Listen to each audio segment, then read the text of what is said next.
Neste espaço, então, do Conversando sobre Contabilidade, estamos recebendo aqui, novamente, o nosso querido amigo, o nosso contador, professor Salésio D'Agostin. Tudo bem, Salésio? Tudo bem, Vilmar. Como é que estamos com esse período agora, né, de pandemia, de reclusão, de cuidados, tudo sob controle? Tudo sob controle. Que ótimo, o ser humano, ele se ajusta, se adapta às circunstâncias. É uma das características do ser humano, a adaptação, não é? Então, e nós estamos nos adaptando. Aliás, dizendo para os telespectadores que a gente está mantendo todos os cuidados preventivos de distanciamento, uso de máscaras, álcool, né, nas mãos, álcool gel, ou então lavar bem as mãos, quer dizer, que impedir a contaminação, impedir que as coisas possam trazer prejuízos para a nossa saúde. Professor Salésio, nós vamos começar com uma provocação para o senhor. Tá? Muito bem. Tem uma telespectadora que está sempre assistindo o programa, assistindo as suas palestras, não é? As suas informações, e é a professora Rosângela Guzmão, de São Paulo. Tá? Muito bem. E ela traz uma pergunta bem interessante, que até me suscita também curiosidade em saber qual é a sua informação, qual é a sua orientação. Uma empresa compra mercadorias em datas diferentes, mas é a mesma mercadoria, é o mesmo produto. Tá? Ela pode apurar um lucro diferente na venda destas mercadorias, considerando que é exatamente a mesma mercadoria comprada em datas diferentes? Não só a mesma mercadoria, como também o preço de venda, né? No momento que você vende uma mercadoria, você sabe qual é o preço dessa mercadoria que você está vendendo, não é isso? Porém, você sabe muito bem, Rosângela, que o lucro bruto é a diferença entre o preço de venda, né, do seu custo. Então, vejam só, se você compra mercadorias em datas diferentes, ou até mesmo nas mesmas datas, ok? Vocês sabem que, em razão da variação cambial, enfim, em razão de tudo isso que está acontecendo, os preços podem variar. Eles podem alterar. Então, se no primeiro dia você compra uma mercadoria e paga R$60, no outro dia você compra essa mesma mercadoria e paga R$80. No terceiro dia você compra essa mesma mercadoria por R$100. Muito bem. Aí chega alguém e lhe compra uma dessas mercadorias. Aí você vende essa mercadoria por R$150. Não é isso? Então, a pergunta que se faz é o seguinte: qual é a mercadoria que você vai entregar para esse cliente? Aquela mercadoria que você pagou 60, ou aquela mercadoria que você pagou 80, ou aquela mercadoria que você pagou 100? Vejam que a lei estabelece que o custo é para apurar o lucro bruto é o custo de aquisição. Só porque você tem 3 mercadorias e as 3 mercadorias têm o mesmo, tem custos diferentes. Então, se você entregar a mercadoria que pagou 60, o seu lucro vai ser quanto? 90. Porque você vendeu por 150, menos 60, 90 é o teu lucro. Se você entregar a mercadoria que pagou 80, então 150 é o preço de venda, menos o custo 80, então o teu lucro passa a ser 70. Se você entregou a mercadoria, a última que pagou 100, então como é 150 o preço de venda, 100 é o custo, o teu lucro é 50. Então verifique que dependendo da mercadoria que você entregar, você vai ter um lucro diferente. É por isso que pode sim. A legislação, ela estabelece o seguinte, que a maneira, a técnica que você usar, né, para o controle do seu estoque, você tem que informar nas notas explicativas.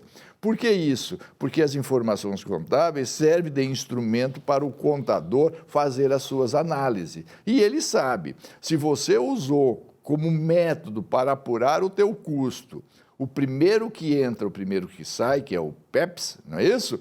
Então, ele sabe que aquelas mercadorias que estão em estoque são as primeiras aquisições. Se você usar o custo médio, você sabe que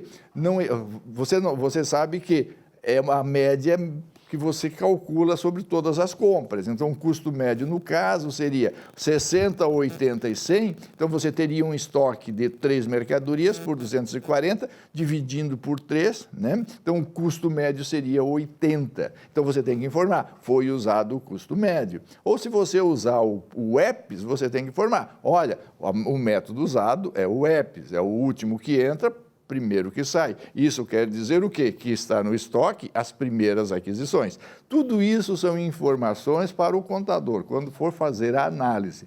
Para orientar o cliente, para orientar o gestor, ele tem esses argumentos. Então, a legislação ela é muito clara. A técnica usada para apurar o lucro bruto tem que ser informada em notas explicativas.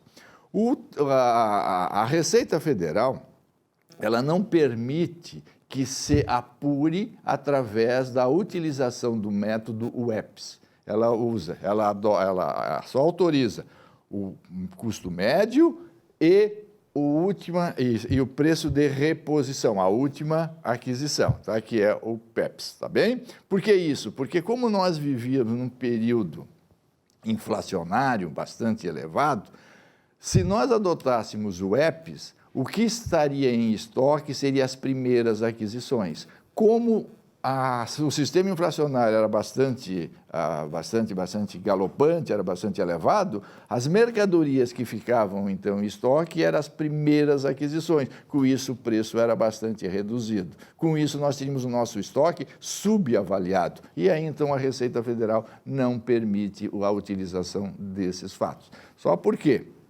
É importante eu dizer registrado que na maior parte do mundo o método mais usado é o EPS, porque o último que entra, o primeiro que sai, o que fica em estoque sempre são as primeiras aquisições. E você tendo esse controle, você sabe que se o gestor da sua empresa está comprando mercadorias com técnicas próprias de compras, ou você está comprando de forma aleatória. Porque se cada compra que ele fizer existir sobra, significa dizer que ele compra de forma aleatória e não de forma técnica, de forma científica para gerir os seus estoques, tá bem? Então, o que é importante que você entenda. No Brasil, você pode adotar diversos métodos de controles.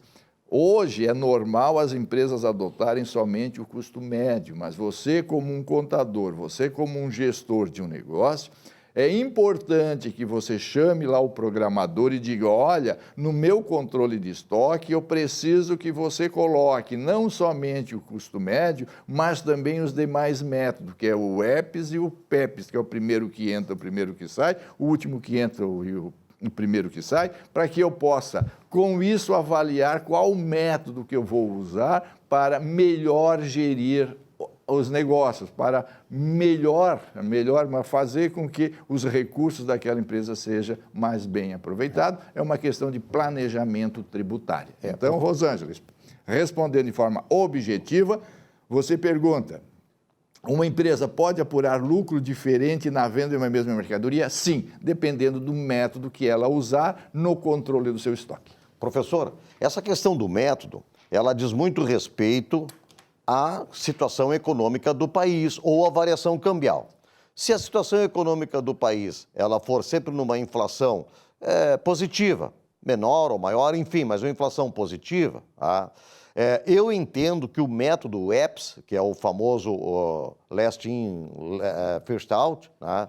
O último que entra, o primeiro que sai, ele garante para a empresa, para o gestor da empresa, que sempre vai ter possibilidade de comprar, de repor o seu estoque, não é? De forma a não ter prejuízo. Por quê? Porque está vendendo pelo valor, está valorizando a sua mercadoria pelo valor do último que compra, numa inflação positiva. Agora, isso, numa variação cambial, onde há altos e baixos, ou mesmo quando há deflação dentro do sistema inflacionário do país, aí realmente, talvez aí seja o preço médio o mais aconselhável. Estou falando como gestor. Né? O que o senhor acha? Não, eu acho o seguinte, é tudo uma questão de planejamento, tá? E nem sempre o custo médio é a melhor alternativa, nem sempre o PEPS, que é o primeiro que entra, o primeiro que sai, também é a melhor alternativa, ou o último que entra, o primeiro que sai. o que acontece? O gestor tem que ter à sua disposição os instrumentos para decidir, porque você sabe que existe muita especulação, não é somente as causas naturais do aumento de preço. O nosso preço nem sempre aumenta o seu valor de acordo com o custo de produção. Tá? Muitas vezes aumenta através da especulação e a variação cambial é pura especulação. Então, ora o preço está baixo, ora o preço está alto, entende? E isso o gestor precisa saber. Afinal, qual é o preço que eu paguei na última compra e qual foi o preço que eu paguei na primeira compra? Ou qual é o meu custo médio? Esses instrumentos é importantíssimo para que ele tome as suas decisões e que saiba de que forma efetivamente ele vai aplicar para ter um melhor resultado e com isso pagar menos imposto de renda. É importante também lembrar aos contadores das indústrias, tá? Que o custo real de produção só se utiliza se esta indústria tem a contabilidade de custo integrada na contabilidade geral. Se não tiver a contabilidade de custo integrada, o custo de produção ele é arbitrado. Ou seja, então tu verifica se o custo da produção de um produto é 50 e eu não tenho contabilidade de custo, o que eu vou estabelecer o meu custo é através do preço de venda. Então, a legislação estabelece que, neste caso, o arbitrado é 80% do maior preço de venda para os produtos prontos e 56% do maior preço de venda para os produtos em fabricação. Verifica que isso pode fazer uma alteração substancial no resultado.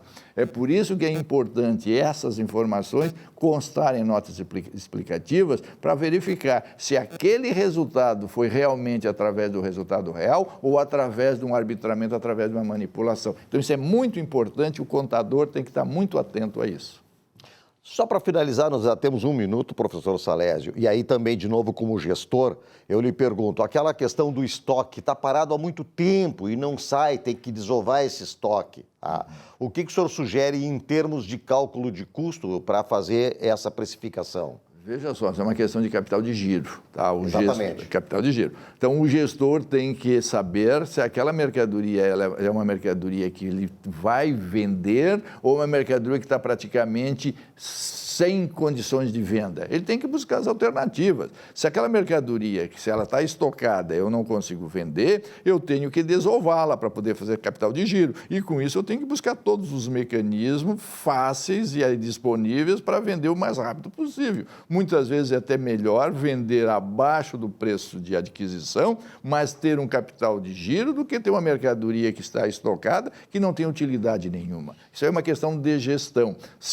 E é por isso que nós temos os cálculos lá na análises financeiras sobre o tempo de giro do meu estoque. Eu tenho que saber quanto tempo eu levo, em média, para vender uma mercadoria e se aquelas mercadorias que eu tenho está acima desta média ou abaixo desta média para poder gerir os negócios. É por isso que eu digo, nós temos, no curso de Ciências Contábeis, isso é uma disciplina muito importante, que é a análise do capital de giro, que um dos elementos para compor isso aí é saber calcular o tempo que se leva para vender uma mercadoria, para que, para isso, possamos tomar as devidas decisões. Professor Salésio D'Agostin, muito obrigado pelas suas informações, orientações aqui, que são sempre fantásticas.